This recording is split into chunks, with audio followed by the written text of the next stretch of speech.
Oi gente, tudo bem com vocês? Nesse vídeo eu trago algumas confissões. Uma delas é que eu sempre quis ler Roberto Bolanho. Não, eu não estou falando do Chespirito, não estou falando do Chaves. O Chaves era Roberto Bolanhos, um artista, diretor, famoso, ator, mexicano. Não é dele que eu tô falando. Eu estou falando de um escritor chileno chamado Roberto Bolanho. Eu sempre quis ler suas obras. Ele tem sido muito comentado ultimamente. Pessoas que consomem muito literatura, páginas, canais, editoras, blogs que falam de literatura costumam muito mencionar suas obras, como Noturno no Chile, Os Detetives Selvagens, que são grandes calhamaços. São obras muito longas, obras muito complexas. E eu resolvi, no meio da minha correria, tava terminando doutorado, reorganizando a vida, trabalhando demais, resolvi começar a ler a obra de Roberto Bolanho com seus contos. E resolvi decidi me aventurar por Putas Assassinas. Que título, né, gente? O título é muito assustador a princípio, uma coisa bastante impactante, mas eu confesso, eu já quero dar a segunda confissão aqui, que talvez eu não tenha decidido desafiar essa obra, me aventurar por suas malhas no melhor momento da minha vida, porque de antemão eu já quero dizer que de 2022 não é das obras que eu mais gostei. Mas antes de falar de Putas Assassinas, vamos falar um pouquinho sobre Roberto Bolanho. Roberto Bolanho nasceu em 28 de abril de 1953. Era um escritor taurino. E eu fico só me lembrando de um vídeo que eu já fiz aqui pro canal sobre touro na literatura. Deixo o card aqui pra vocês depois assistirem. De como os taurinos que eu listo ali lidam com a literatura e deixam obras muito marcantes. E é o caso do Roberto Bolanho. Não é à toa que o professor brasileiro Alcir Pécora disse que o Roberto Bolanho, de fato, tinha um sincero amor pela literatura. Ele faleceu no ano de 2003, mas antes de falecer, deixou uma obra muito engajada, uma obra muito crítica, uma obra muito atenta à realidade. Há muito de elementos autobiográficos dentro das obras dele, E aí eu tô falando especificamente de Putas Assassinas, porque é um livro que possui contos. Há vários contos aqui, são 13 contos. Alguns são completamente independentes uns dos outros, outros parecem ter uma ligação. Tem 3 aqui numa sequência, por exemplo, que parece muito uma trilogia contística, porque o mesmo personagem protagonista vai aparecendo nesses 3 contos. Então é uma narrativa muito bem amarrada. Aliás, o Bolanho tem uma legião de fãs, não só no Chile, mas na América Latina toda, quiçá até lá fora, Não sei como é que é a recepção da obra dele lá fora. E de fato, à medida que a gente vai lendo as obras dele, a gente vê que a linguagem, o estilo, a técnica narrativa é muito envolvente. Prende a leitora, Tô falando de mim agora. Eu fiquei muito envolvida, principalmente com o primeiro conto. O primeiro conto foi uma porrada na minha cara, Imediatamente eu já fiquei assim, presa. Ele me pegou pelo colarinho e eu falei, preciso continuar. Os títulos dos contos são O Olho Silva, Gomes Palácio, Últimos Entardeceres na Terra, Dias de 1978, Vagabundo na França e na Bélgica, Prefiguração de La Loucura, Putas Assassinas, que é o mesmo título do livro, O Retorno, Buba, Dentista, Fotos, Carnê de Baile e O Encontro com Henrique Lin. E de fato, o primeiro conto, ele tem um começo incrível, é sensacional. Olha como ele começa. Vejam como são as coisas. Maurício Silva, vulgo o Olho, sempre tentou escapar da violência, mesmo com o risco de ser considerado covarde. Mas da violência, da verdadeira violência, não se pode escapar. Pelo menos não nós, os nascidos na América Latina na década de 50, os que rondávamos os 20 anos quando morreu Salvador Allende. Então é uma obra que vai falar de ditadura, vai falar das guerras que aconteceram no século XX, vai falar dessa vida peregrina de quem sai da América Latina e vai viver na Europa em busca de melhores condições, de uma vida mais digna, mas ao chegar lá enfrenta ainda marcas da colonização, sofre preconceitos, xenofobia por conta do espírito eurocêntrico que ainda vigora em alguma medida em certas ocasiões, mas por outro lado também chega com muita força,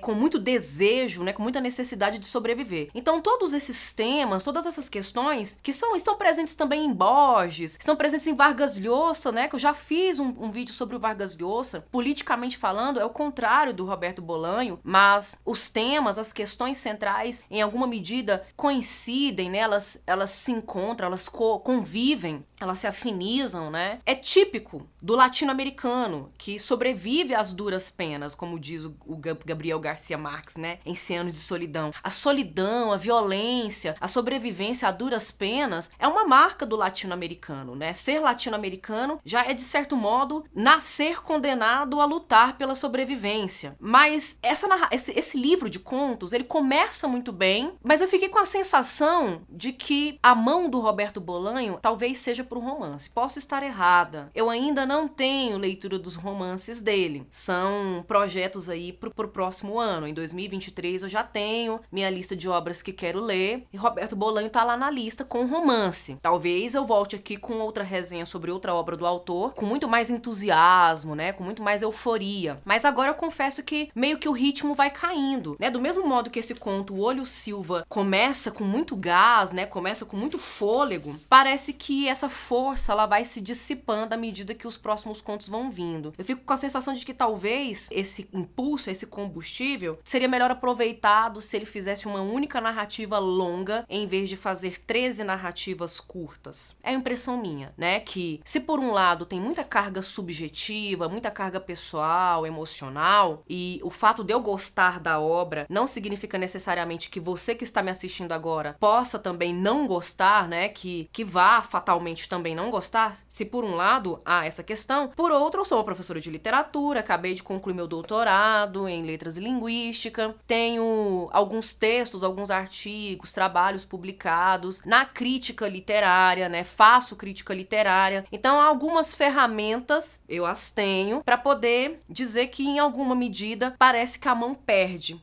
o ritmo, a velocidade, essa violência, né? De chegar dando nocaute, como Julio Cortázar propõe lá naquele texto dele alguns aspectos do conto, em que ele diz que o conto vence o leitor por nocaute, porque ele já tem que pegar o leitor logo de cara, nas primeiras linhas, e não soltar mais, senão é muito fácil desistir da leitura. E isso acontece no primeiro conto, em Olho Silva. Mas nos outros contos isso meio que vai se dissipando, isso vai se perdendo, vai se fragmentando, de um jeito que vai chegando ao final, eu fui encarando a narrativa de outra forma. Parece que a princípio eu esperava uma espécie de movimentação e de dinâmica, que em alguma medida talvez tenha sido enganosa, ou eu vá encontrar em outras obras, e aqui eu não encontrei. Não que sejam ruins, não é isso. A técnica narrativa do Roberto Bolanho é incrível. Textos muito bem amarrados, até os textos mais introspectivos, né, que ficam ali só na obsessão de um personagem. Tem um conto aqui que o personagem, ele descobre que ele é filho de uma prostituta, ela já faleceu. É o conto Prefiguração, de Lalo Cura. Ele era filho de uma prostituta e ela também fazia filmes pornográficos. Ela era atriz de filmes pornográficos. E aí ele ficou obcecado pela imagem da mãe nesse trabalho degradante, né, nessas condições, porque ela vivia em condições degradantes, e ele começa a assistir de forma obsessiva, né, de forma fixa e neurótica, os vídeos que ela fazia, os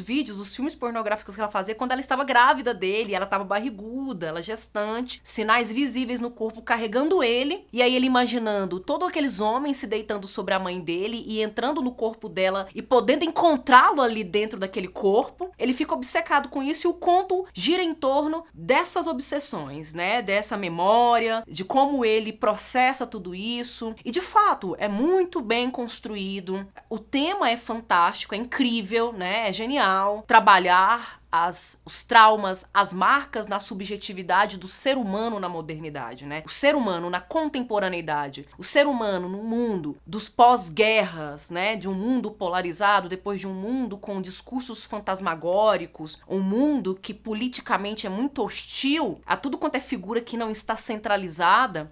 Esse ser humano que vive nesse mundo, com certeza não é íntegro, né? É fragmentado, é traumatizado, incompleto, é insatisfeito, porque tem vários estímulos para perseguir, para buscar satisfações, mas nem toda satisfação é satisfeita de fato, né? Me perdoe a redundância, mas nem toda satisfação é de fato realizada, concretizada. Essa é a condição do ser humano num mundo cheio de estímulos e de ofertas o tempo inteiro, mas o fio narrativo parece que vai mudando. Eu penso até que é uma estratégia mesmo do escritor, né? Talvez eu mesmo não estivesse num bom momento, né? Depois de tantas mudanças, tantos acontecimentos, tantos ciclos encerrados, tantas novidades por vir e eu as aguardando, talvez eu não estivesse num momento mais propício para fruir a obra. E acabei apenas fazendo um estudo, né? A diversão mesmo, aquele prazer, aquela coisa quente que eu costumo sentir com algumas obras aqui,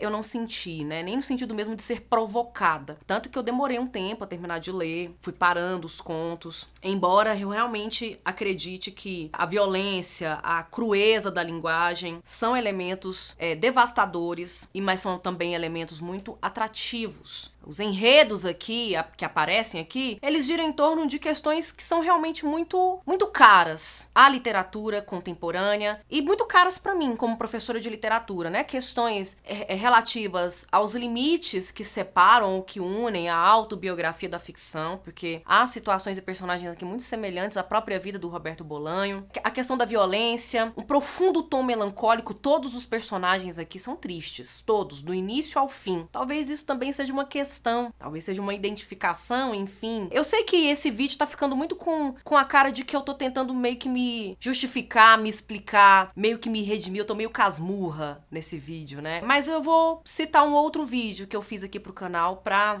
em alguma medida, resgatar as minhas intenções com essa fala. Naquele vídeo, como um romance do Daniel Pennac, eu gosto muito do modo como ele finaliza tratando dos 10 direitos do leitor, os 10 direitos imprescritíveis do leitor, imprescindíveis do leitor. E eu acho que é mesmo um direito não gostar da obra, mas guardar a obra para um outro momento. E aí, sabendo que é Bolanho, uma obra com um título tão marcante e com essa capa tão bonita, né, com essa ilustração tão bem feita, essa obra que comunica, inclusive, a própria abstração, a própria dificuldade de discernimento que a obra aqui dentro oferece, é que eu vou dar uma segunda chance para Putas Assassinas. Em algum momento da minha vida, eu o relerei, vou deixar guardado para reler e voltarei para fazer um novo vídeo corroborando o de hoje ou quem sabe desdizendo o de agora. Gostou desse vídeo? Se sim, me fala aí nos comentários, me conta também com qual tipo de obra você já teve esse tipo de experiência, né, de repente frustrar suas expectativas, né, porque você esperava gostar muito e não gostou tanto, ou você não deu tanta moral e de repente descobriu que gostou demais da obra, ou decidiu abandonar a leitura da obra, que isso também é um tipo de coisa que pode acontecer, né? Me conta aí. E aproveite também para indicar esse vídeo para outras pessoas, para poder trocar essas ideias, essas figurinhas. Se você ainda não se inscreveu no canal, inscreva-se. Ative o sininho para receber as novidades, porque toda semana a gente vem aqui com novos vídeos, com novas obras literárias. E agora, graças à rede do Apoia-se, cujos nomes de meus apoiadores do canal de Doceia eu listo aqui na descrição e agradeço aos apoiadores do mês de agosto. Vou ficando por aqui. Obrigada pela atenção. Até a próxima.